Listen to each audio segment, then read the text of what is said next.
everyone to be able to access the park. Um, so today, I'm excited to share a little bit more about the traffic calming art project that we've been invited by Reservoir Hill Improvement Council to do here back in the community. But first, I thought I'd like to invite representatives from RHIC. I know we've got a couple of board members as well as the director, Kate, to share some of the context, some of the background that they've been involved with for many years in terms of traffic safety and community planning efforts. Good evening, everybody. Graham, thank you for that information. It's great to look at some of those events. We've been delighted to partner on those and to watch your work pop up throughout Baltimore. RHIC has been working on traffic calming and increased pedestrian access since before I got here. So everybody knows that RHIC has been doing work in the community for over 40 years, since 1983. But most specifically, the Inspire Plan, which was done in collaboration with residents and various city agencies, mainly around RHIC's advocacy work to keep the elementary school here in Reservoir Hill, which is now Dorothy I. Height, instead of it moving to the West Side location. So in that Inspire Plan and in the community outreach, increased green space, increased walkability, and pedestrian safety, traffic calming were all identified as resident requests of focus. So we use that Inspire Plan to inform what residents want to see in the community and try to match that with different projects that are available for funding. So in addition to that, the Penn North and Reservoir Hill Rec Plan that was done in 2019 in collaboration with, obviously, the Penn North Association and RHIC and NDC, and was was administered by Neighborhood Design Center, did many different public engagements where specific locations where traffic calming and increased green space was requested in the community. And this location was continuously identified. And then just through our regular community meetings and partnerships with the Made You Look campaign, which was grew out of a program with Micah Center for Social Design, which Graham was involved in partnership with MDOT and DOT, just identifying areas of traffic concern within Reservoir Hill through community meetings, pop-up impact studies, and community traffic surveys. So this location has been identified, and we've been advocating for funding since the Whitelock and Brookfield crosswalk went in 2020. So we're excited to be able to bring this to the community, to have this project move forward and to have the community inspire the design. An extra added bonus that we are committed to, and I think that Graham is going to talk about this a little bit more, is that we are also I don't want to say redoing, because the same design is going to stay in place, but we are committed to the maintenance of the project at Whitelock and Brookfield, as we will be committed to the maintenance of this project at Linden and Whitelock. So I believe later this spring, you'll see those maintenance projects start at Linden and Whitelock before we install at Linden and Whitelock. Graham, did I cover everything? What did I miss? I think that was helpful. Thank you, Kate. So here's a few photos from when we had created a seasonal turn, the traffic calming art project at Linden, or at Whitelock and Brookfield. And so up in the upper right, we've got a community paint session going. Lower left is a ribbon cutting with residents and the mayor and the councilman. And then on the lower right, you can kind of see how it starts to interact between, the bus stop and folks, being able to safely cross the street, with the pedestrians right of way being visually highlighted with the colorful artwork, as well as being protected somewhat, or buffered, let's say, with what we call curb extensions or bump outs. So those are those kind of like where they do the white line striping that kind of widens the sidewalk, and it essentially visually marks where you're not supposed to park anyways. Like typically, cars are not supposed to park within 20 feet of a corner. And so the bump out, what that does is it helps to visually mark that space so nobody accidentally parks and perhaps blocks the crosswalk or blocks sight lines. So it improves the visibility for approaching cars to see other cars, as well as the visibility for motorists to see pedestrians who are approaching the crosswalk. And the artwork further helps to highlight that and really visually to mark where the pedestrians have the right of way. And so we also can work with DOT on other elements, like it's pretty typical to have these white plastic posts. They're called flex posts. That's what you see in the lower right-hand corner. Those also help to kind of mark those bump outs. And some communities will also do things like putting planters in. And so it's kind of fun to get into the creativity with all this. When after we actually before and after we installed this, we did a rudimentary traffic study with the grad students from Micah's social design program, and they looked at two primary things. One was the percentage of motorists that were yielding to pedestrians, and the percentage of pedestrians that were using the crosswalks where they had the right of way. And before the installation, only 28% of cars during these observations were yielding to pedestrians. Afterwards, that jumped up to over 70% of cars. And similarly, before the installation, only 30 something percent of residents were using crossing where they had the right of way. And afterwards, that jumped up into the 70s. So, and that's important because, if a pedestrian is accidentally struck, outside of the crosswalk, they don't have the right of way. And so they might be considered at fault. But we really want to make sure that pedestrians are as safe as possible. And I'm proud to be a part of these efforts through traffic calming art to help make our neighborhoods safer. Kate mentioned that we do have, they applied for and got a grant to bring us back into the neighborhood to recoat the crosswalk sections, which of the seasonal turn at Whitelock and Brookfield. The crosswalks is where most of the car wheels are driving over, so that's going to take the most of a beating. Streets are pretty dirty places. They pick up a lot of grime and dirt and sand and compost. So we're also going to pressure wash and help brighten everything up. And then we're going to replace some of the broken flex posts.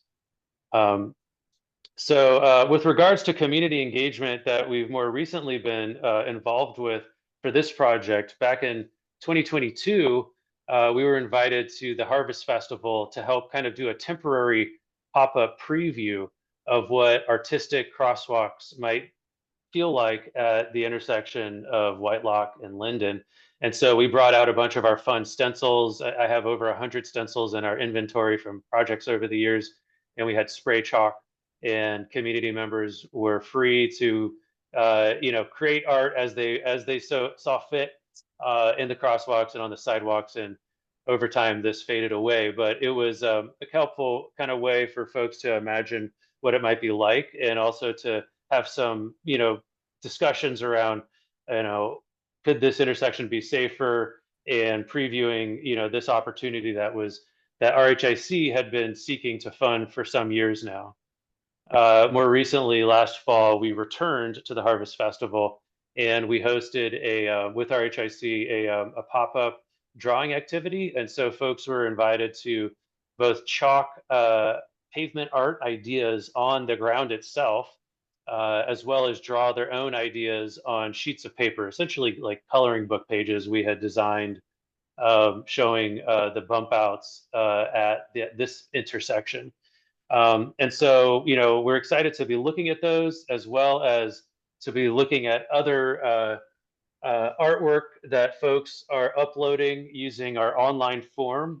This was a tool that we created actually as part of the first project over at Brookfield, which took place amidst the pandemic. Originally, we were doing the engagement in person. The pandemic started, and so we had to pivot to online. So I was able to use some PPP money to hire developers to create an online drawing tool, which we use for all of our projects now, and we have it live. We've had it live for over 1 or 2 months now, I want to say, and it will continue to be live for 2 more weeks. makeplacehappen.com/Linden Crosswalks is where we encourage folks to draw and upload their own ideas. And if anybody doesn't really feel like drawing, that's totally okay. It's also just basically an input form, so you can type in your ideas. Or if you just have some pictures from your phone, or maybe a screenshot of something cool you saw, like a neat pattern or a color in the community, you can attach those as well. So it's not limited to drawings. You can do writing, you can do attachments, you can do drawings. We're excited to see what folks might share. And then me and my team, we're going to be looking at these and taking inspiration from them. Oftentimes we look at like, what are some of the common colors? What are some of the motifs and patterns or symbolic themes that emerge from all the residents' input? And we use that to then develop, typically 3 or so design proposals, which we'll be sharing back with the community for folks to comment on, and then select a preference for here in the next after, I want to say, in about a month. So yeah, that kind of is an overview of what we've been up to. And I want to give a special thanks to Mr. Darnell Schaefer for reaching out to me and Kate and inviting us to your meeting. That really means a lot to me, and I appreciate it, Darnell. So thank you. And I'm happy to take questions. Okay, so how we'll do this is if you have a question or a comment, you can go ahead and raise your hand. We will dedicate about 10 minutes to discussion because we do have another presenter after this. So if you have a question, a concern, a comment, a cheer, now's your time. So I'll give you a minute because usually people need a second to gather their thoughts. And I'll start with some of the questions that have, oh, Arlen. Arlen already has a question. Okay, go ahead, Arlen. Oh no, it's more of a comment. Graham, I really like the idea of keeping the intersections up because I think we had this discussion at the floral shop. When they first put in, they're really bright and festive, and then over time they do become grimy because of the environment. And I really appreciate the idea of you making it more of a continually living space. That's my comment. Thank you, Arlen. So just that's definitely a comment I've heard from the community, is just the need for upkeep. That the paint, I don't know, actually this should be a question, Graham, that maybe you can answer. Are there different types of paint that can be used on street surfaces that might not deteriorate as quickly? Is there like an environmental stance that you have about the types of paint that you use, or is it because the community is involved in painting that you have to use a certain type of material? Can you let us know a little bit more about those decisions and how you make them? Sure. So for the most part, we don't use typical paint or even water-based traffic paint, which is what's used in parking lots. For some background, like parking lots are typically using line striped, airless striped paint, and parking lots get restriped every 12 to 24 months, because the car wheels do wear it off. We use more durable products. We have used some paints in the past, like some of the artwork on the sidewalks over at Brookfield, that was a pavement paint that we use. But for the artwork in the street, we use a mix of different types of products depending on the circumstance. Our number one product is an epoxy modified acrylic. So I describe it as like paint mixed with glue, mixed with sand, and the sand makes it very safe to walk on and super high grip. But one of the other attributes of that, when you have a very high friction surface, is it does accumulate scuffs more easily. And so you can imagine like a smooth paint, is like not going to pick up grime as much versus like a rougher paint. And so that's kind of one of the trade-offs, is we trade off safety, which is a requirement with the American with Disabilities Act. Our pavement coating products in public space need to exceed a friction coefficient of 0.5. The product that we use is 1.35, so it more than double exceeds what's required by ADA, which means it's very safe to walk on, and in many cases actually safer than the pavement itself. Over time, pavement will become polished as well. So that's one thing. We also do use in some cases even higher grade materials that are a little bit more expensive. One of them is called MMA, which stands for methyl methacrylate, and that is definitely like a product that only professionals can use due to its chemical makeup. Once it's cured, it's very safe, uh, and environmentally okay. That is the same type of product that's used like in the North Avenue bus lanes, and so it's very strong. And in fact, for this project, we were able to incorporate both the epoxy coating product in the bump outs themselves, and for any of the artwork that may peek up onto the sidewalks that we could do with the community. And that's very safe to work with. That's a water-based product, but it does have the glue that makes it strong. But in the street itself, we're going to be using MMA, which is an upgrade from what we used over at Brookfield. And so that MMA is going to be more durable. And in my experience, it doesn't pick up scuffs quite as much, but it does still have a strong aggregate. It has what's known as bauxite, which is like a high aluminum content stone that's crushed up as that safety aggregate. And so we do, specialize in this work, but that all being said, streets are dirty places. They are going to get grimy, and to the extent that RHIC can, continue to write grants and raise money to bring us back and do maintenance, we will. We also always provide a maintenance plan with to all of our clients. Typically, it's like raking up leaves if you can, just general housekeeping. But certain things like if BG&E comes in and has to do a utility cut, that they won't replace the art. So that's where we need to work with the community on coming back and restoring things like that. If a trailer gets dragged across the street and it's gouging the asphalt, it will also gouge the art. So those are some of the things that are kind of come with the hardcore streetscape, conditions. Okay, thank you. That that was a really detailed explanation, but it is a lot to consider and keep in mind with how you're making decisions about this particular intersection. I do want to make sure that we're able to have the conversation as to why this invitation was very much prompted. Is a lot of our members and people that were on a call, I want to say 3 months ago, didn't know anything about the project at all. And so one thing I wanted to flag is that, and I don't want to say this, all of the community engagement has occurred like at RHIC meetings or during the Harvest Festival. I'm sure there are other interactions that happened in the community. But one thing that we really encourage as an organization is kind of going door to door to the most impacted part of the community. So in this case, with this project occurring on Linden and Whitelock, certainly flyering Linden, flyering any door that is along Whitelock so that they know the project is happening, so that people aren't surprised when it is occurring. As we are well aware, even though we have 440 members in our organization, there's only 34 people on this call, right? So like we understand that even in our best intentions, when we try to do outreach, it's really hard and really difficult to reach everyone in the community.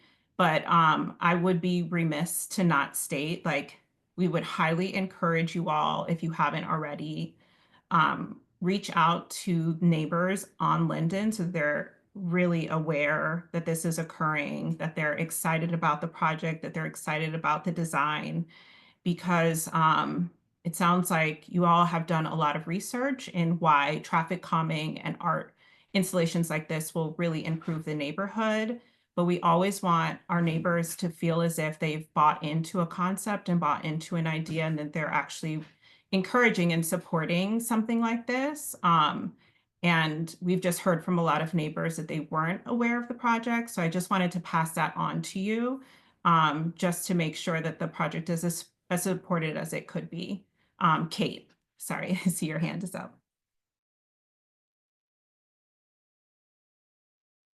Sorry, Kate, you're muted. I'll try to. Sorry, it's my first time using Zoom, apparently. I was just saying thank you so much for that feedback and for inviting us to be here this evening. Hopefully we can attend more regularly and share updates about things that we're doing that your members might want to know about. and certainly encourage everybody to come to our fourth Tuesday meetings when possible. You know, they're open for everybody for sure. In terms of reaching out to everybody on the block, absolutely.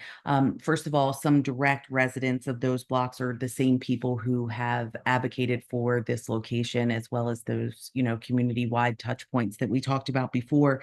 But I know that the door-to-door process, and Graham and I have discussed this, and it's similar to what we did for Linden and Whitelock. Linden and Whitelock and Brookfield. I'll get it right this evening, everybody. And Graham, correct me if I'm wrong.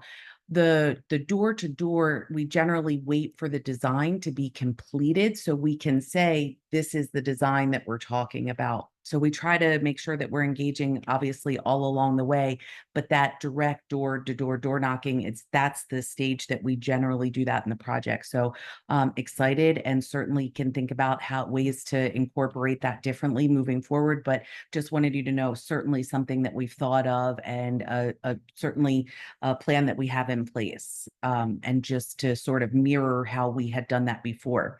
Graham, does that sound accurate to you? I don't want to misspeak. Well, I think it's I usually, when we're working with different communities, we defer to the insights of the constituent organizations, and I think it's absolutely uh, and required, and also just a general best practice, and something that we pride ourselves on, is making sure that folks at least have the opportunity to know about what's going on, whether or not they want to participate or respond. I do think that flyering all the homes around the block makes a lot of sense, especially when we have the 3 designs ready, and we'll be preparing a flyer so that that can be printed and dropped off at all the homes, and then they'll be able to see the designs, and then have a way to go back online, or just email directly their feedback. And then based on that, and we'd love to hear from everyone, of course, no matter whether or not you're, a member of this organization or that one, just anyone in the community, to share feedback, to share a preference. It might be like, oh, we love option B, but can you change this one color to be more purple? Stuff like that, and then we'll figure out like what's the most popular idea, and then there is like another canvassing that is required by DOT, where we're documenting all the different households that were have been contacted, or at least attempted to contact. Sometimes they're vacant or folks don't answer, and then and seeking their buy-in, on the project. And so we do, DOT does require that before they'll permit any of this, that they want to see typically something in the neighborhood of like 60% or more support from folks who respond to the outreach, are supporting of the project. And so, this stuff doesn't happen like top down by any means with the city. And so, we'll be working closely with you, Kate, as we've discussed, on providing the tools that we've developed for properly canvassing those properties. And I think specifically to your point, Keandra, absolutely, it's really critical. And thank you for the feedback. Thank you. Really appreciate it. So we know that door is open. Unfortunately, we don't have a ton of time because we ran a little bit over, but we are really happy to have you on the call. We're so glad that you were able to present tonight. If people have questions that they're not able to share right now, Graham, Kate, how's best that people contact you if they have follow-up after this presentation? Absolutely. I will drop my information in the chat here if that's okay, for anyone that would like to reach out. Happy to, further discuss, but also happy to connect you to the community engagement opportunities that are going to be going on at both projects, ways, whether you want to paint, whether you want to, I don't know all the pieces that Graham is going to have artistically for residents to be involved, but I know that we're going to be planning different activities around that, that will allow people to get involved in many different ways. So excited for people to reach out for that. And really quickly, I do want to be respectful of time, but I do want to let everybody know that we have a community compost training coming up on May 16th from 6 to 8 p.m. And for World Bee Day, we're having an insect hotel workshop at Linden and Whitelock on May 20th from 6 to 8 p.m. And then we're going to be doing yoga in the Linden and Whitelock space on June 21st from 10 to noon. So please join us. I'm going to drop my information in the chat. Please invite us back. We would love to come and talk about what's going on, and happy to support anything that you guys have happening. And we look forward to folks joining the community process to vote and submit their designs. As Graham mentioned, that's still open. It's been open since November 7th. And I believe it's going to be open through, Graham, do you have the date handy? I'm so sorry. Through the, I think the next 2 weeks, you said? yeah, I believe so. So plenty of time. And then there's, Graham is going to come back to the RHIC community resource meeting. I encourage everybody to attend. He will present the 3 designs. You'll see that go out across our social media. You'll see that go out in the flyers to the surrounding blocks. And then you'll be able to vote and give feedback on there. So many, many places to be involved in, give your input, and show your artistic flair. Okay, and if you could, Kate, send us those dates. We have a community calendar, which has all the dates going on in the community of every organization that will share their dates with us, and we would be happy to put those online for you. And Janae, I saw your hand go up and down.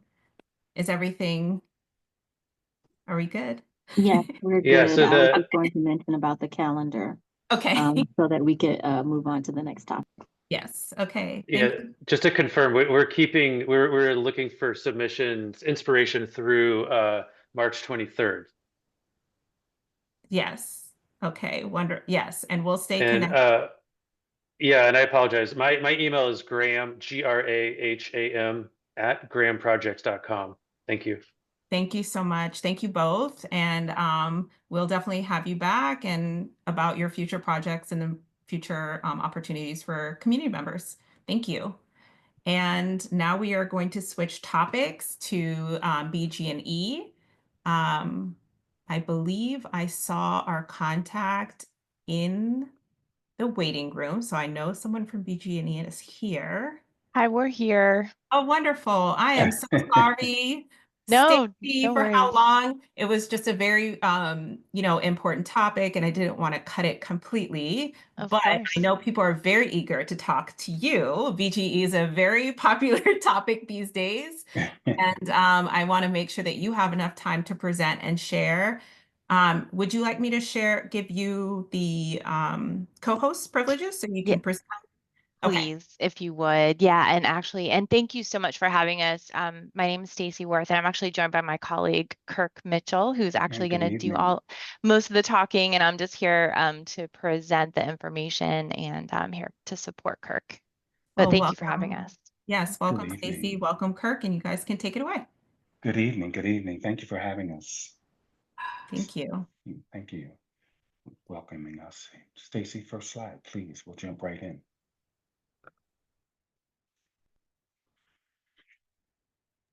So you guys, I want to get started with talking about safety first, because there's been a lot of, we've noticed an uptick in people trying to scam our ratepayers and people that are paying their bills with BGE. People are calling, making phone calls, getting people on the phone, particularly our elderly. They're acting as though they're with BGE. They're, just nefarious actors, so to speak. And we just want to speak to that right away and let you know that this is happening. There's been $380,000 that has been lost. Individuals have lost their monies to these scams. So we just want to make sure, start off talking about that as a safety issue. Please, please, please, if you ever get any calls about anyone acting as though they're BGE, they're talking about paying in crypto or gift cards or any of that kind of stuff, BGE will never, ever do that. If that is happening to you and you're on the phone with anyone attempting to do that, please just follow your first instinct, right? If it sounds a little off, just get off the phone, hang up, and please do one of two things. One, give us a call at 1-800-685-0123. That's the number on the screen there. Or you can get us at bge.com/scams. What that does is it gives us an opportunity to put an investigation in place, find out where this is coming from, and report this to the authorities so that they can be on point with this. We don't want anybody to lose any of their hard-earned money. This has happened way too many times, and we just want to be on point and let everybody know that this is happening. So once again, if you get any of those kinds of calls, please just hang up, call 1-800-685-0123 or get us at bge.com/scams. Okay. Next slide, please, Stacy. So my friends, I want to talk a little bit about energy bills. I know they've been incredibly high. There's a couple different drivers for that, and I want to talk about those here. I'll try to be as efficient and effective as possible. I'll go pretty quickly, but we'll answer some questions at the end. So if you get some, just kind of hold on to those or put them in the chat, and we'll get to those at the end. The first thing I want to talk about is our HVAC systems in our homes. 40% of all the energy consumption that we use from our homes are coming from our HVAC systems. And if those aren't working properly, or if they're working inefficiently, if they're haven't been cleaned or fixed or updated, it's going to cause you to use more energy. I can tell you that has been one of the main drivers, and you're going to hear me talk about it in the end. We have some programs that'll help address that and help to mitigate some of that 40% of the energy that we're using in our homes via our HVAC systems. But I wanted to make that point right away that that's a lot of energy that we're using just from our HVAC system. So we want to make sure that those things are working properly and efficiently. And I'll talk more about that when we get toward the end. The second increase in the energy is reflected in BGE's, our energy bills, excuse me. It's been extremely cold. As a matter of fact, it's been colder for the last 10 years. I'm sorry, in 2024, it's colder than it's been since 2014 in the last 10 years, especially those late January, early February, where it's been, 1-2 degrees. It's been really cold. That is really a strain on our energy systems and the gas and the electric and all of that. So it's really causing our systems to be strained. Another driver is that our gas suppliers are charging us 30% higher cost for the gas that we are purchasing in the marketplace. So, just those three areas is really causing our energy bills to be up higher, and it's affecting all of us. And I want to make sure that Stacy, myself, and I know Miss Keandra and Darnell, you may have spoken with some of my other colleagues as well.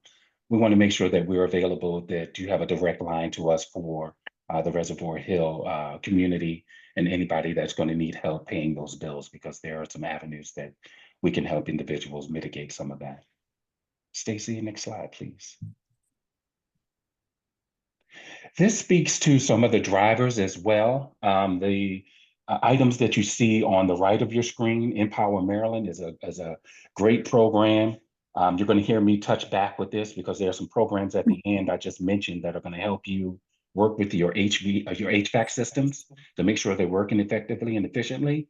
That comes through the Empower program that you see here at the top of the screen. So the ones that you see here on the far right, those three are state mandated programs. You'll see those on your bill, but they really don't have as much to do with BGE. We just kind of collect those for the state programs.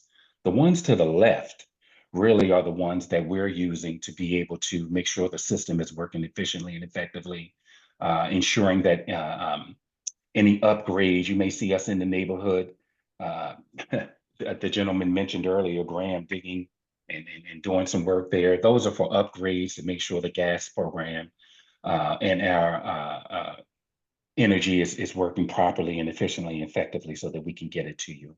And that's what those two on the left are about. The 932 that you see there, $9.32, that really speaks to the down the bottom here where you see just the little blurb here where it says the monthly increase.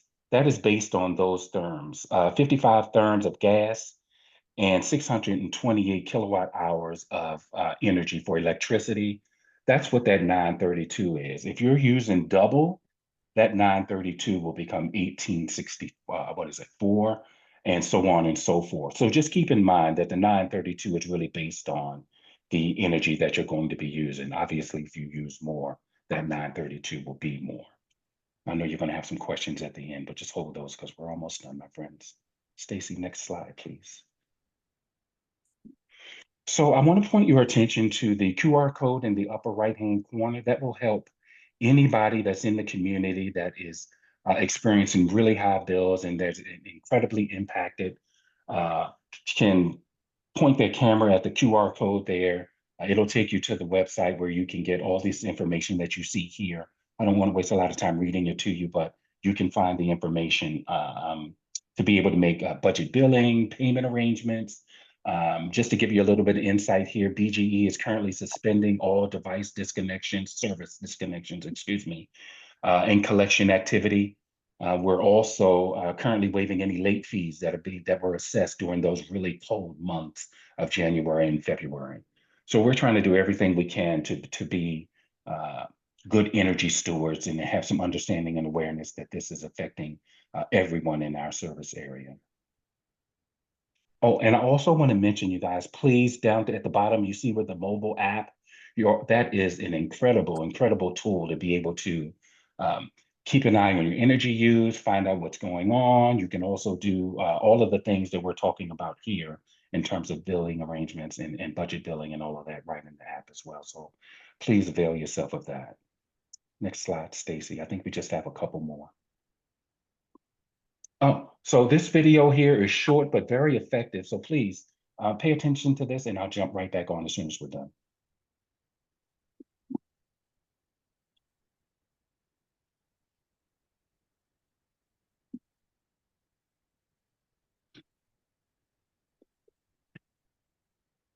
For some reason, we can never get the speakers to play. Let's see. If it doesn't play here, Stacy, we'll just make it available to the community so that they can watch it, when time permits.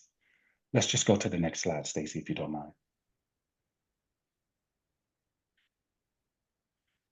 mind. So this is a sample of the bill. I won't go into everything, everyone. I know everyone has seen their bill. If you're like me, I usually just go straight to the number that I owe.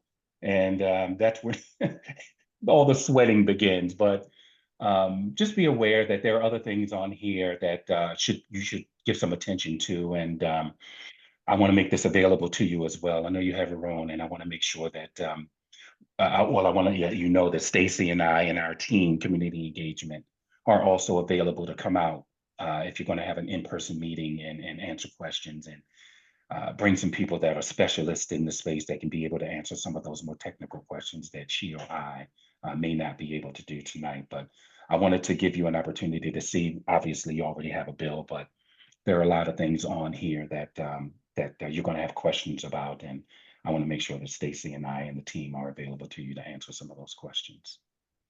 I think we just have maybe one or two more, I promise, and then we'll open the floor. Energy assistance program. So you may have heard of these. This guidelines talks about who's eligible. It gives you some ideas about where you may fall. The Office of Home Energy Programs has an income qualified customers that fall within this space. There's also a nonprofit organization that provides financial assistance. It's income qualified as well.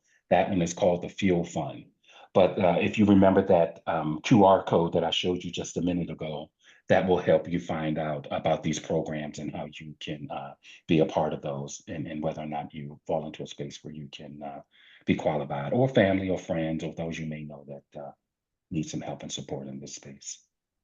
And I think we have one more slide, Stacy. Yes. So my friends, I want to talk to you about energy efficiency programs. So anything that we can do to mitigate any of the energy that is in our house, to stay in our house, we should be doing. And this energy efficiency program, that's where you get this tool. This is a fantastic tool.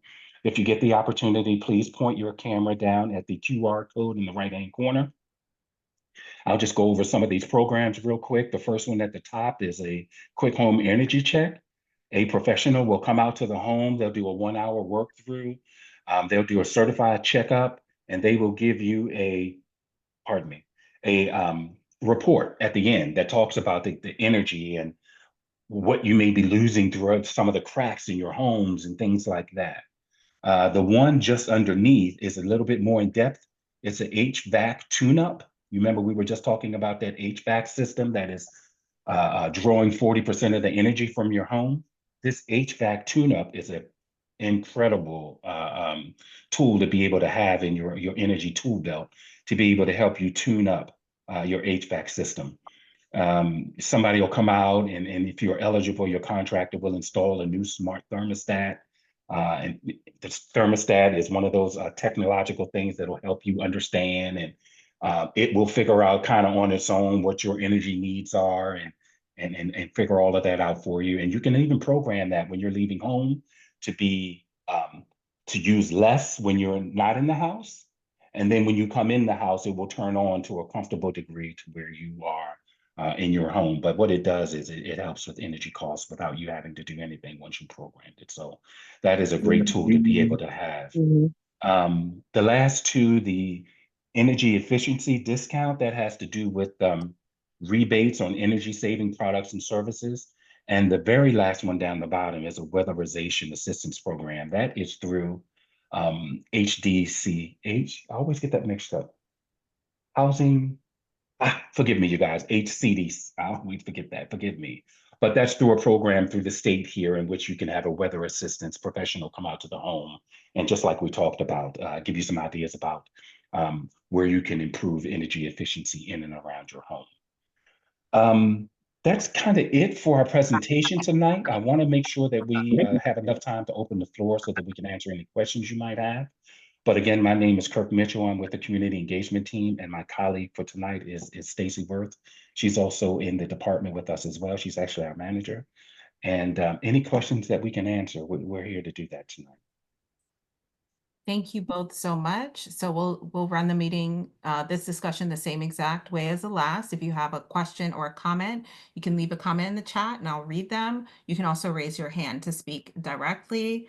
And we'll start with Ruthie. Good evening, everyone. Good evening, Miss Ruthie. All right. This is a friend of mine. We just talked about this about 2 days ago, and he says he's been paying his bill at Walmart, and he's very, very, very responsible as far as paying bills, this and that. Not getting into that, but anyway, he said that he doesn't get his bill every month. And he said, and then when he gets a bill, it says that he's late. He hasn't paid his bill. And he said he's been trying to call, but he didn't know how to go through the prompts.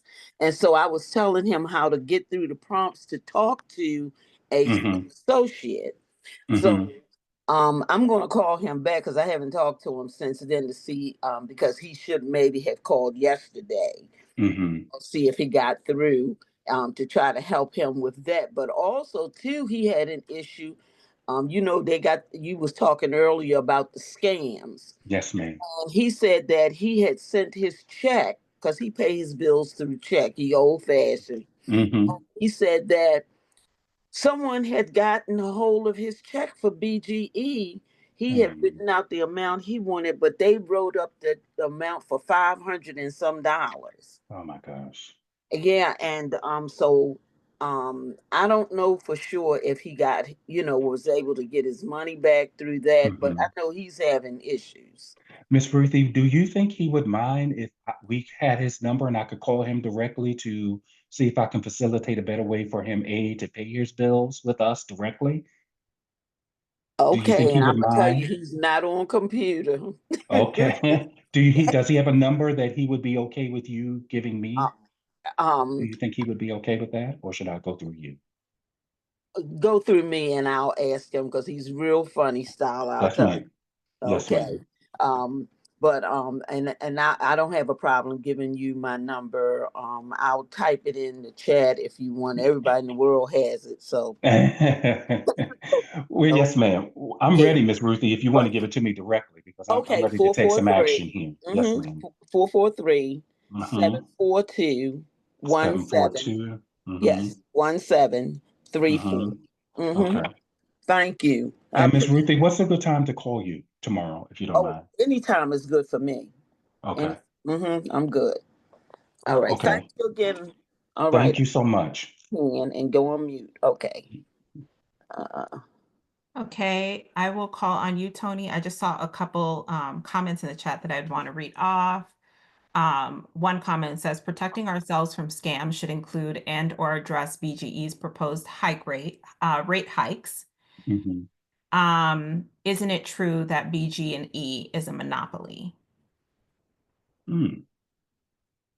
I'm gonna look to my manager for that one. Yeah, I Stacey. can take that question. So there Sure. are no other energy delivery companies in our service territory, which is correct. One thing that I will comment is BGE customers do always have a choice if they wish to use third-party electric or gas suppliers. I can drop a link in the chat about energy choice. So if you do wish to have a different electric service provider, you can always opt for that. That is something that everyone has a right to. But I can drop a link to energy choice in the chat and happy to answer questions about that. That's something that has been an option for customers since the early 90s. And that's always an option for customers if they do not wish to receive service from BGE. Thank you. And Stacey, could you also in the chat include the information on the for folks that are on have a income requirements that they've met and they're able to get decreased rates? There was a link on one of the slides that Yeah. a link So to that. yes, I will do that. That's our BGE assistance finder. Yes. So, and yeah, and basically what you can do is you can go on to bge.com and just enter some information about your account, and it will help direct you on the best place to find options. And most of those programs, as Kirk was saying, are state funded programs, and they do have the income eligibility that was the list on the slide there. And then in addition, there's also Fuel Fund of Maryland, which is a nonprofit, which does not have the same income eligibility limits as the state funded programs. So that's always an option for customers. Yep, I will absolutely drop that in the chat. Great question. Thank you so much. Thanks. Of course. Tony, you had your hand up.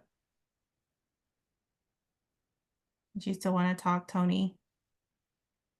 You might have had to walk away for a second. I'll look back in the chat to see if I see anything else. Tony's comment earlier was my bill was $675 last month, double the cost of my bill from this time last year. So a lot of people in our communities, you know, we have homes that are sometimes over 100 years old. So the bill increase has been really extreme for a lot of people, doubling. One question I have is, since it seems like a lot of the increase is due to supply changes and increases in costs from your supplier, where do you see it going from here? Do you anticipate that there might be an additional increase in the future, since I'm not sure that BG controls their supply, that they're getting it from other sources? So what is kind of the outlook from here? Do you want me to jump in, Kirk, on that Sure, one? please. Yeah, I think the way that I like to speak to this question is, in the state of Maryland, we're really experiencing an impact of supply and demand. So right now, our energy consumption as a state and all of us as BGE customers are increasing the demand on the grid. We are purchasing electric vehicles. We are adding data centers to the grid. A lot of businesses are moving their fleets to electric vehicles. So the supply or the cost of energy is being driven by that demand, and the supply is going down. So for example, there are the remaining fossil fuel fired power plants in Maryland are being retired in a couple of years. So our supply is going down, and it's not being replaced by additional power plants on the grid, which is really putting us in an energy deficit, and it's really driving that demand cost up. And Maryland as a state is a net importer of energy, meaning we receive our energy from Pennsylvania. We're actually in the process of adding more transmission lines to be able to sustain the demand for the electric grid in Maryland and ensure the safe and reliable delivery of energy in Maryland because of these loss of power plants going offline. So it's definitely a problem. Rising energy costs are a problem across, it's not just in Maryland, but I obviously we are all BGE customers, we're all Maryland residents, so we're all feeling it very acutely here in Maryland. But I do want to address that problem because it really is a problem of supply and demand. I'll also mention tomorrow there is a legislative hearing at the Maryland General Assembly at 1 p.m. About this very issue. So there's going to be a lot of discussion about it because it is something that is not only driven by the cost of us to deliver our energy, but as Kirk suggested, the rise in cost of the gas commodity is a huge problem as well. Did that answer your question? Definitely, because I think as a homeowner, a lot of us on the call are, or aspiring homeowners, or maybe we just, live in a rental that we can somewhat control how energy is used. And so what I'm hearing is if you have the option between choosing gas supply or electricity supply, maybe you want to go towards electric to have a more sustainable future. And so I'll keep it there, but that's what I'm hearing. Yeah, I'll share like my own personal journey. I'm moving away from gas. My bill was extraordinarily high this past month. I live in an older home here in Baltimore, and weatherization, as Kirk mentioned earlier, is a really, really important part of that. HVAC accounts for the bulk of your energy bill. So really encourage you all to take advantage of those programs that we mentioned, the quick home energy checkup. That is at no additional cost to BGE customers and ratepayers.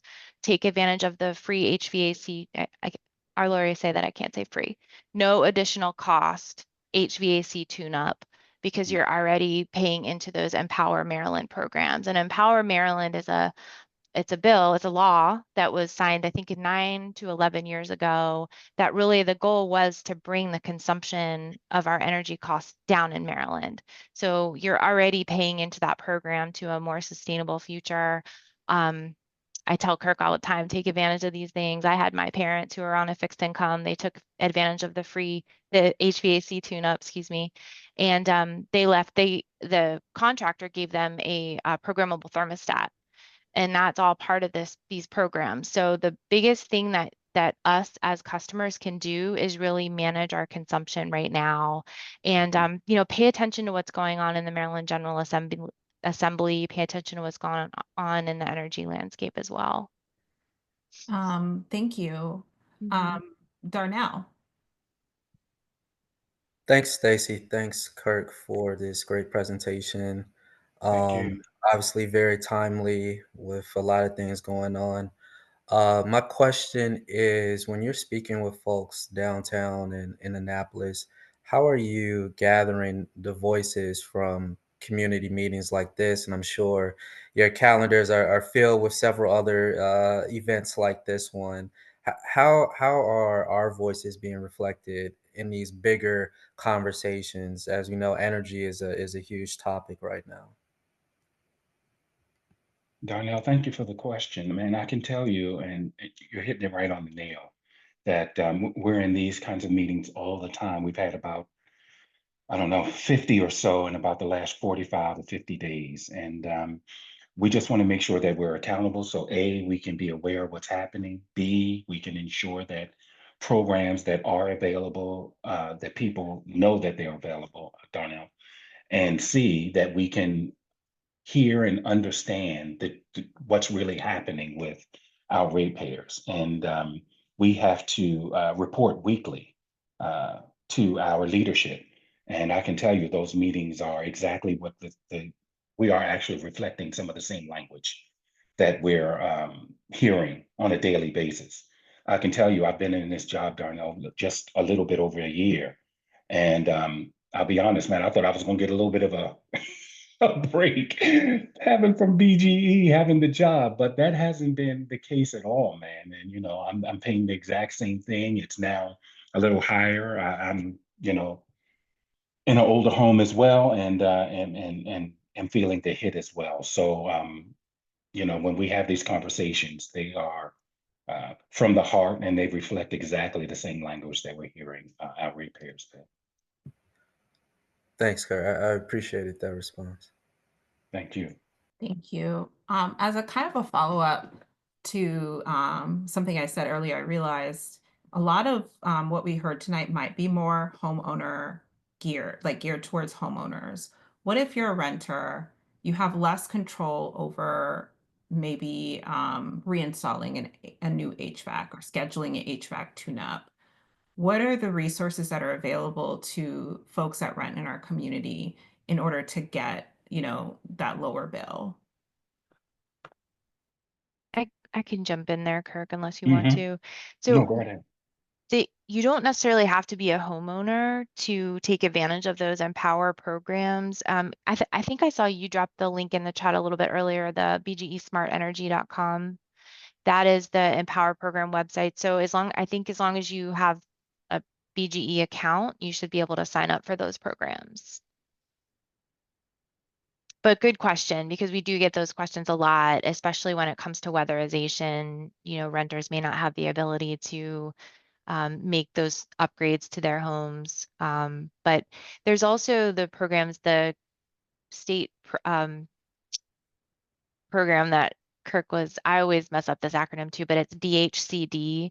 Department of Housing and Community Development, I think. Development. Yep. Yes, they have some very robust weatherization programs and some programs that I think will also benefit renters as well. So those, again, state-funded programs are available to BGE customers.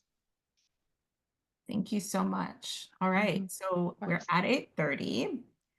But I want to make sure that anyone who has a burning question or any other thoughts, concerns that they want to share can voice them before we wrap up our call tonight.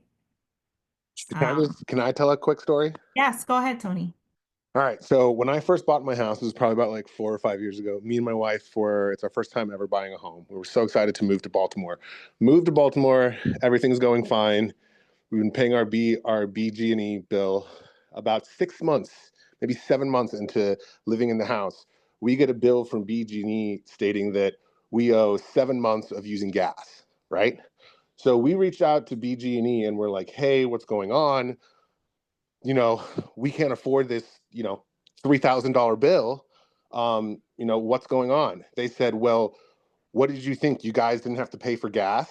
Mm-hmm. And us as brand new homeowners, we're straight out of college. Yeah. We're just trying to get this to work. So on the topic of cutting breaks, Kirk, yeah, you're definitely not going to get one. I'll tell you that. And that's sort of just like the general consensus of a lot of people in the city, that BG&E is not here to look out for them. They're not, And so I asked them, I was like, well, what happened? They were like, the meter wasn't working and it wasn't reading. So they didn't even know how much gas I was actually using. They based that price off of what the previous owner was using the year before. So, you know what I mean? Like in terms of like looking out for Baltimore citizens, like I don't think BG&E has that to look out for them. We ended up having to pay all that amount up front. And that was actually kind of tough because like if we were getting our bill every month, we could have made adjustments. Right. So to base it on last year's, I don't know if they had 2 people in the house or 8 people in the house, their consumption would have been totally different. And and then this hike in price, like the transportation costs, like when is like, it's just like you kind of feel like BG&E should take the hit a little bit more on that price raise than the customers. Property taxes are already crazy high here, and we're all just trying to bring Baltimore back to, its renaissance and what it can be and what we all know and love about this city. And it's stuff like this that just really makes it like we're trying our hardest, and it just seems like we're always getting hit back. And it's just like, when are we going to get a break for just trying to push this neighborhood forward, push this city forward? And I just really want to express the fact that BG&E has an opportunity to do that. you know, Mhm. and it just doesn't really feel like that, you know. Yeah. $675 for a bill that, and like I have Nest thermostats on Mhm. both floors. The house was remodeled in 2016, so everything is new. Mhm. And you know, I'm in IT, so I'm constantly trying to do everything to be energy, you know, Yeah. efficient. Aware. And it's just Mhm. like you can't win. You can't win. So this is more of just like a comment than a question. But yeah, thank you. I thank you for that, brother. I mean, and I feel what's happening with you. I understand it. I hear the passion in your voice with your speaking. So thank you for sharing that story with me. And I will be sure to share it with those that make those decisions on what you were talking about. So thank you. Thank you so much, Tony, for articulating that. I think it's not only the increase, but the shock of the increase and how Yeah. abrupt it was. And with everything going on in the economy, especially here in Maryland, where a lot of folks are working for the federal government, their jobs are suddenly under threat, and everything just feels very uncertain. To have this be an additional stressor, an additional thing that you're having in your head, it's really difficult right now for a lot of people in the city and certainly in our community. And so if we could share, thank you, Tony, what Tony said, and if we could also share the like really being thoughtful about what is the experience for a homeowner to anticipate that their bill might double, that there could have been more time and warning and walking us through that process and being prepared for that, because then people could have saved, they could have prepared for the moment instead of it's here and you just have to deal with it. And Yeah. unfortunately, as a city resident, we're often put in that position where we just have to respond to things that are really difficult, and no one really has sympathy for how that feels or how we have to react and live with these realities. So I think if that could be, you know, a message that we send back to the higher ups is, you know, people in the city, I felt deeply what Tony said about really loving this city and really wanting it to be the best city in America, like one of the best places to live, but constantly feeling burned by the city, not feeling like you deserve more. And so, yes, if we could pass that on, some sympathy, some empathy for us, beyond just, you know, there are programs. Obviously, a lot of us will do our best to take advantage of them if we're not already.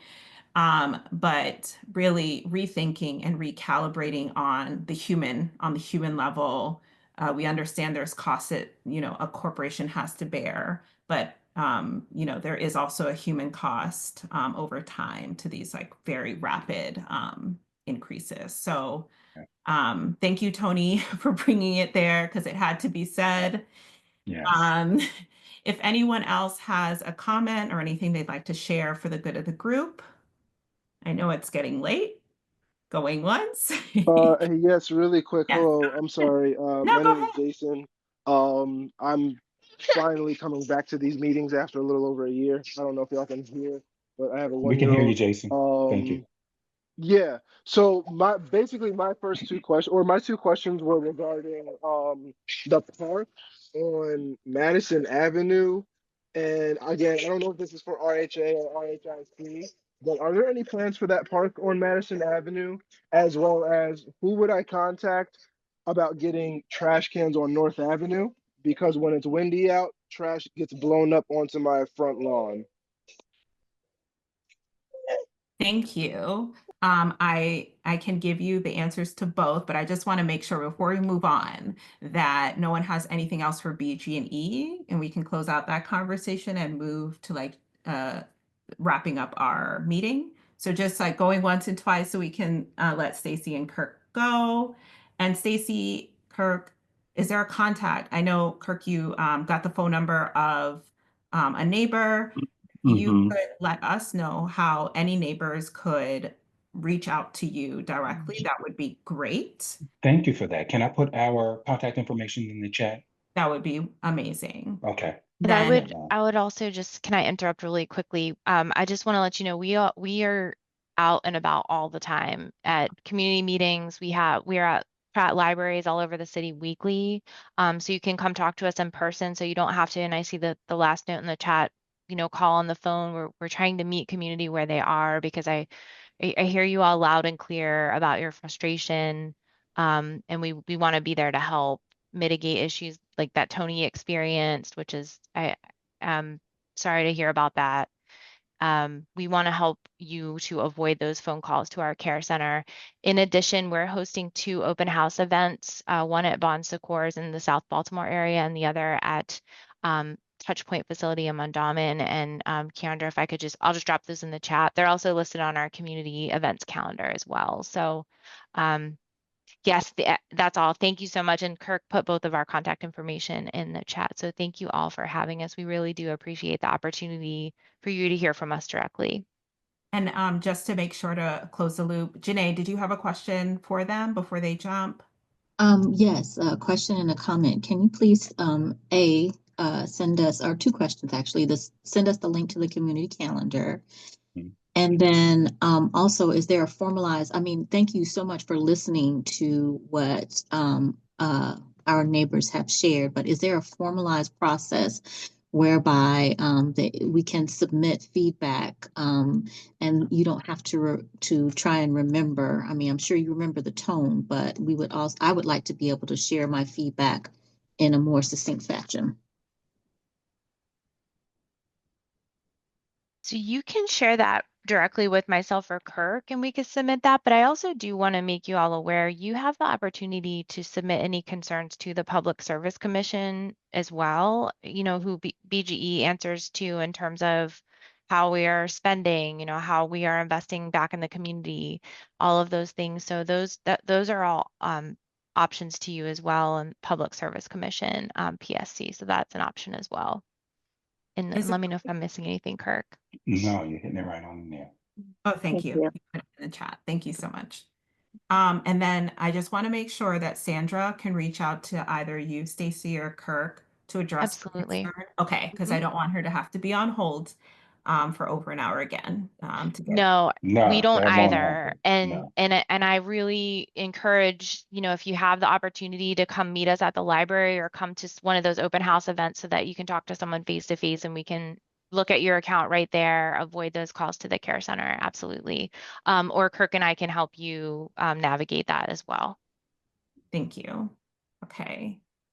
All right. Thank you so much. And I'm sure we'll be in contact again with you moving forward, and hopefully we'll hear more about how the city and BGE is working together. And thank you for putting your phone number, Kirk, in the chat as well.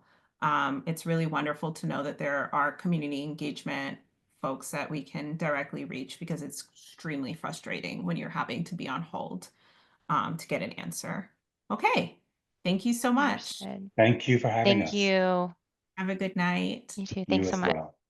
And Jason, I did not forget about you. So the project for the park on Madison Avenue is being run by Upper Utah Madison Neighborhood Association.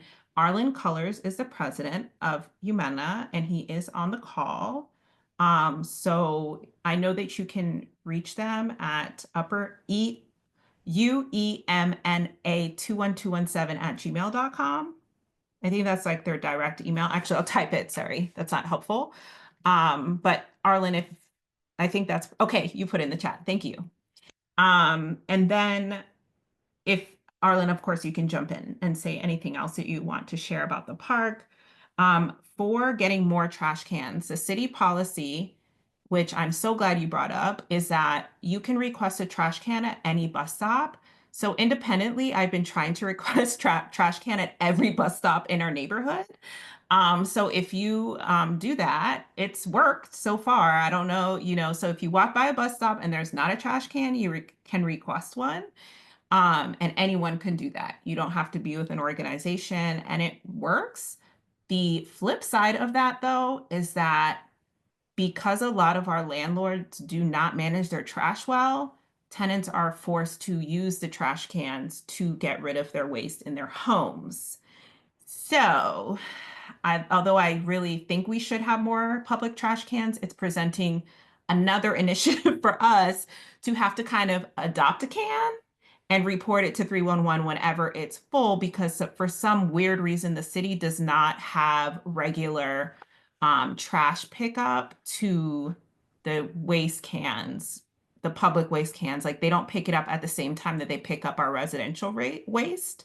And I don't know the schedule for that, but it's something that's like hit in my head that I'm like, okay, we might need to do an adopt a can in our neighborhood just to kind of get the city to recognize how often they need to empty it. I know they empty it. I just don't think they empty them in like quick enough for it to not be unsightly. So I don't know if that was helpful. And Arlen, you have the floor. Yeah, regarding the park, we've teamed with Nature Sacred and Parks and People. The site and the city as well. The city is going to do the hardscaping. There are a lot of utilities underneath the park. Nature Sacred has volunteered graciously to take on all the additional expenses. We will be going back into a design process because it's been 3 years since the original project plan was adopted. And so we want to refresh that. And we will be having those meetings in the upcoming year. And please feel free to reach out at the address. Yeah, sure.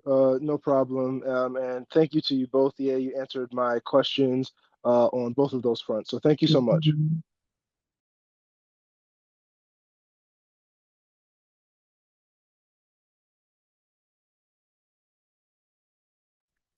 Arlen, Upper Utah Madison meets every, how often? When? What time? Third Wednesday. You called me in between bites. Thank you. Oh, sorry. Every third Wednesday over Zoom. So if you want more information about that, I'm sure that's the best way to get tapped into that work. All right, the third Wednesday of every month, not every third Wednesday. The third Wednesday. Oh, sorry. Did I say that? Yes. I said that. Oh. And also there is that is included in our community calendar. Yes. So if you pop over there, you can not only see when it occurs, but grab the link to log in. Yay, and Daryl put the flyer. And Mike Cross Barnett, great idea that it might be a good time to join Midtown Benefits District. Actually reached out to them. We do not have time to talk about what they said, but the short of it was they said it's possible that we do it. It would take a lot of exploration and thought and research to do that. But they also said we might want to consider creating our own benefit district with potential interested parties. That was a while ago, but I just wanted to let you know that we've heard that a lot of times, and I was just curious what it would take. And it sounds like it just would take a lot of work, but it's possible. Kimberly Hunter Rhodes.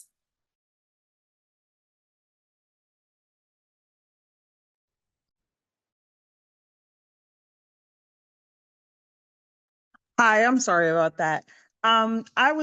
This is going back to the trash issue. I was wondering, you had said something about the people living in apartment buildings dumping their trash. I've actually seen that at our corner. Is it possible for us to get the owners of these apartment buildings to possibly put more trash cans? I know they have to have a certain amount of units to have dumpsters, which I still feel they need dumpsters, but is it possible for us to recommend that they put more trash cans out for their tenants and also to secure those trash cans so they're not in the street and on the corners? Is there anything that we could do about that as a community? You are speaking our language. Yes, there is. And unfortunately, it's not as easy as we wish it could be. It should be a really simple thing. Like there's a code on occupancy. If you have this many people in your building, you have to have enough waste management for those folks, right? But the way the city is right now, they don't, although it's illegal, they don't enforce it.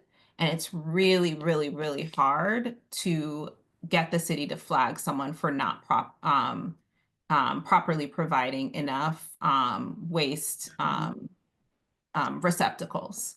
And this was actually a huge problem in an apartment building on Drew Park Lake Drive, to the point where, people were throwing trash out the window because the Wow. elevator stopped working and they couldn't take trash out. And the city is really aware of that being an issue, but we have not yet heard of a solution that is one, practical for tenants or for the community association. So one thing that was suggested to us is that we basically have to become, I hate to say it, okay, really aggressive code enforcers is pretty much the only way that we can make it work. That we would literally have to like get a crew of people that when you see it, report it, report it, report it, report it. Okay. So there's data, because the city only works on data. Even if they see it with their own eyes, if Mhm. they don't have a record over time of something happening, then it's really hard to get them to enforce something or prioritize it. So that's one thing. Got you. The second thing is like I'm not gonna go too deep into it, but Mhm. that's the long and short of it. But we can work with our councilman. If this is something that you're hearing, that you've seen, a lot of people are you're not alone. All of us on the board are frustrated about it. And a lot of people have come up to us frustrated about it. It's very unsightly. It makes our neighborhood look very unkempt. Yeah. But we haven't, I will say that we have not united as well as we could around this issue. So if it is something that you are passionate about, I believe this would be somewhat under the mandate of the Green Committee, I believe. Yes. Yes. Okay. And so I'm open to all suggestions. We can write letters. We can form, a group of people that are like dog walkers that take photos and report over and over again. But Yes. fortunately, that's the tools that we have. Yeah. Okay. All So right. yeah, Thank you so much. I appreciate that. you're welcome. And Mhm. the 311 app is usually really good. It wasn't working for me today, but it's a great app to have on your phone for when you just walk by something and you just want to report it. Yeah, I have it. You just Yeah. you get tired after a while, Yes. but now I have to, get back at it. Yeah, it's exhausting. And that's why I wish that we could come together as a community about this, because it really is too much for even like 10 people to handle. It's too much because there are just so many violations that it can make you really exhausted. But it's worth it if you have the energy to report it. It's meaningful for you to do it. Yeah, I think right, my husband was just saying put out flyers possibly to remind people to secure their trash, talking about the rodents and different things. And with this new uh bodega, Mhm. we're seeing even more and more trash. So just to get people to be better neighbors, and to be considerate, because my husband goes out every day in our yard and cleans up everybody else's trash, because it's blowing, because people aren't securing their trash properly. So I don't know what that would look like, but I'd be willing to help in any campaign, Yeah. to make people more aware, because I really think that it's people just not being aware that, oh, my trash is just blowing all over the community because I'm not securing it properly. Yeah. And I imagine from a tenant standpoint, it's really frustrating if you just don't have waste receptacles. Like, what are you supposed to do? Like, you need to get it out of your house. So Yeah. yes, I think not only could we support that work, Kimberly, and if Mhm. there's a group of people that want like to really power that work, there are Mhm. grants to support that. It's just like Okay. with the limited capacity of like our core group, we haven't been able to take that on directly. But if Gotcha. that's something that's like that you feel like you can give, I don't know, an hour a Some week, time too. Mhm. Mhm. yeah, like we could make a really big difference and get like Yeah. really nice signage and work with the city to try to improve that.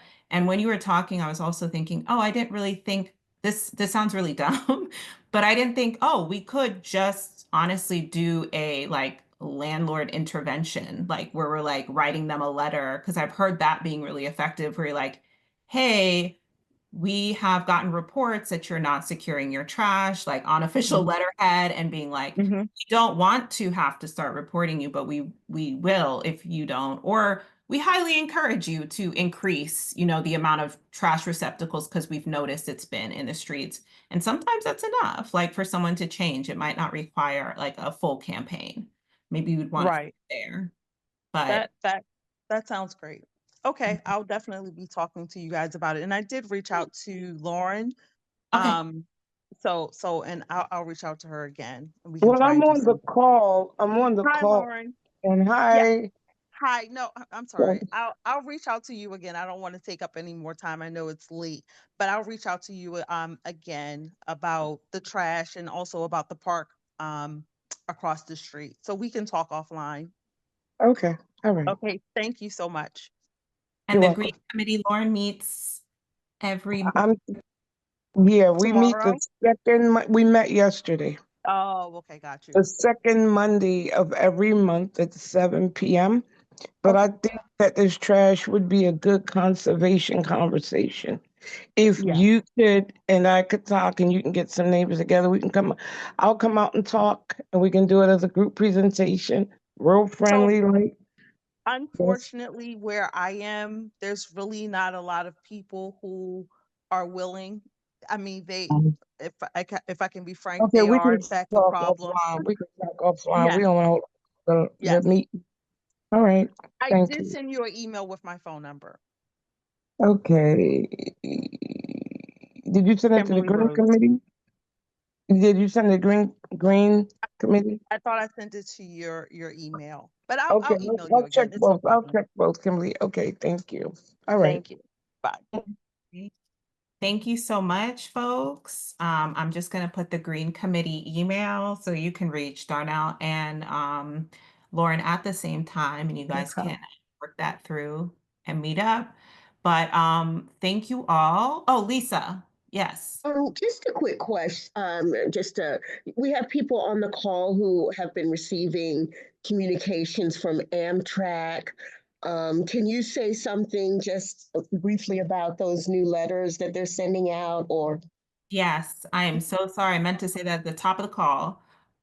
If you are receiving calls, letters, emails, any kind of pressure to accept the offer that Amtrak has given you, we plead with you, please do not settle at this time.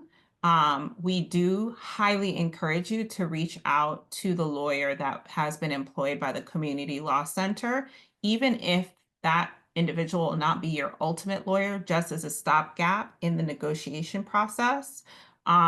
We know that Amtrak is under, like all federal agencies in this moment, are under a magnifying glass. And the project is not 100% certain in any way. And we know that Amtrak specifically is in the crosshairs of being investigated, potentially cut, because it's not based, like transit, unfortunately, is not celebrated by Republicans necessarily. So that being said, I'm not saying the project is canceled. That is not what I'm saying at all. All I'm saying is in this month of March 2025, if someone is pressuring you to settle or to accept an offer, please do not do that at this moment right now. This is not a good moment to do that if you haven't already. So we just don't want anyone to be in the position where they have sold their subterranean rights and then the project doesn't go forward and they own your subterranean rights until forever, because that's how it would work. We'd rather you to kind of take a wait and see approach in this moment. But I should also share that there is going to be a CLC update. I actually should pull that date up right now since I have you all on the call, unless someone wants to chime in and they have it in front of them. Of course, I thought it would be a lot faster. Hold on one second. CLC, they just announced a date. So that's going to be on March 17th from 3 to 4 p.m. It will be online on our community calendar. I just haven't had the moment to put it up yet, but I just wanted to say that out loud to anyone on the call. Like if you're feeling nervous, you're feeling super anxious and someone's calling you and pressuring you and telling you you have to settle by the end of this week, or that is not real. That is not true. And the last like internal information that we had about Amtrak is a lot of things are not going very well. People are afraid of losing their jobs right now. Like they're losing budget, right? So they don't have the power that they even had last year. They don't have the same power in this moment. And Again, this is not legal advice. This is not me saying that the project is canceled. This is me saying, as a neighbor, please do not, in this moment right now, settle until we have more information about the future of the project. So, and then Lisa said, there is an active Department of Transportation Office of the Inspector General Fraud, Waste, and Abuse investigation of Amtrak. Yes. So they're currently under investigation, and they've already been flagged by the OIG. I'm just saying, I'm not settling right now. I can't tell you what to do. Maybe you want to, but I just want to say, like, be cautious in this moment. And some of the anxiety that people might be pushing forward to you and pressuring you is more about, hey, I need to close this out before we're shut down, rather than, oh, there's an actual timeline of construction. Is there any DOJ investigation? Not that we know of. That is such a chaotic situation with DOJ. But we do know, like, based on news, that Elon Musk has said that he wants to destroy Amtrak altogether, which is pretty wild, and sell it off basically for parts. That is not great, but it's just a chaotic moment, is what I'm saying. Is like, so in the chaos, I don't want y'all to be, I don't want anyone to be swept up in this chaotic moment and wait for things to settle before you go into contract with a company that is on the, fritz a little bit. So, okay, thank you, Lisa, for saying that. I forgot that. But any final comments? Again, Lisa is drafting the MOU between the proposed MOU between RHA and the St. Francis Center. We have a list of folks who are members in good standing who have come to 50% of between February and February of last year and who have paid their dues. That makes you a member in good standing. And you will receive a ballot to vote on that issue as to whether or not you agree with the MOU and if you agree with the land swap, so we can get back to St. Francis. So that is also an announcement. If you will have all the information, so you can go through all the documentation. They have provided us letters of support. They did not provide us with the pictures that they showed us at the last presentation, so we need those. And we have some questions about neighbors. They didn't reach out to all the neighbors, just the large organizations. So we're going to ask them for more information about that.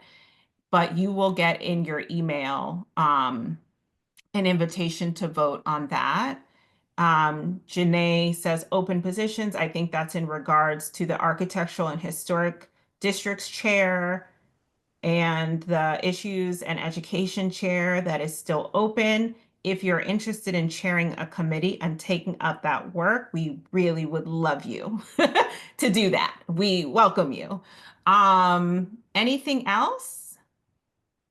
And again, please join the bylaws working group to fix our bylaws. They need to be fixed, and we need your help to do so. And that is it. It is 9:01. Oh, wait. There is another. Announcements are below your in your presentation. Can you reshare? Oh, I'm sorry, guys. I'm trying. Okay, wait. I don't have the You ain't gotta. No, or you can do it. Can you do it? Okay, wait. No. Okay, boom, boom, boom. Announcements, of course. Share.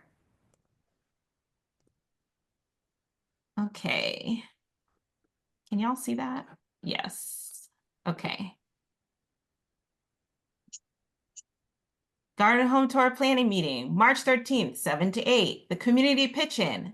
Oh, that's March 13th. That's this Thursday. This Saturday, March 15th from 8 to 12 is our community pitch-in at McCullough and Clendenin. Please come and also use the dumpster to get rid of things. It's a great spring cleaning day. It's also a great time to meet neighbors. The dumpster arrives at 7 a.m. Western District's Commander Meeting, March 18th, 7 p.m. If you want to learn more about our police department and how it works in our Western District, that's a great meeting to attend. The Safety and Security Meeting will be on Monday, this coming Monday, March 17th from 6:30 to 7:30 p.m. Oh, yes, this is really important, actually. If you have a loved one who's entering their elder ages, or you are entering your elder ages, or you're just a person who's curious about knowing the 10 signs of a dementia, they're holding this wonderful event at Mondawmin where you can experience and understand what it feels like to experience early signs of Alzheimer's. And that will be going on from 10:30 to 1:30 p.m. At where the Target used to be. Agri-Hood Baltimore is presenting a farmer's market in Druid Hill Park on Beechwood Drive every Wednesday from 3:30 to 7:30 p.m. So please check that out. Upper Utah Madison meets on Wednesdays, every third Wednesday of the month, and it's meeting this March 19th at 7 p.m. Marketing Communications on March 20th at 7 p.m. Join if you want to see the brilliance behind all these beautiful designs and flyers that you're seeing right now. The Events Committee meets on March 27th. Please join, be part of the Garden Home Tour planning and other special events that are going on in the community. Planning and Development will meet on Monday, March 31st. Again, if you have any concerns about that bodega that is inside of Tune-Up City, they will be presenting that night. So that is the moment to air your concerns, your snaps, your happies, your saddies. That's the moment to do it. And that will be at 7 p.m. Senior socials occur on Tuesdays, 9 a.m. to 12 p.m. in St. Francis Center. It's really amazing. They do cooking, meditation, artwork. It's wonderful. And you can see all the other events that are weekly going on in St. Francis, which are also on our calendar. Shang Zen meditation and group exercise happens every Thursday from 10 a.m. to 12 p.m. also in St. Francis. Woo, St. Francis, Computer Lab, St. Francis, grocery distribution, a lot of wonderful things at St. Francis that are also on our calendar. And then here's just a general overview of our meetings. And Daryl, thank you for making me work at the end of the night. That is it. That's really it. Thank you all for sticking around. We are so happy to have you as neighbors, and we will see you, if not at a community meeting, around the block, on our walks. And you are who makes Reservoir Hill such a wonderful place to live. So we're so happy to have you. Have a wonderful night. Thank you. Bye-bye. Good night, everybody.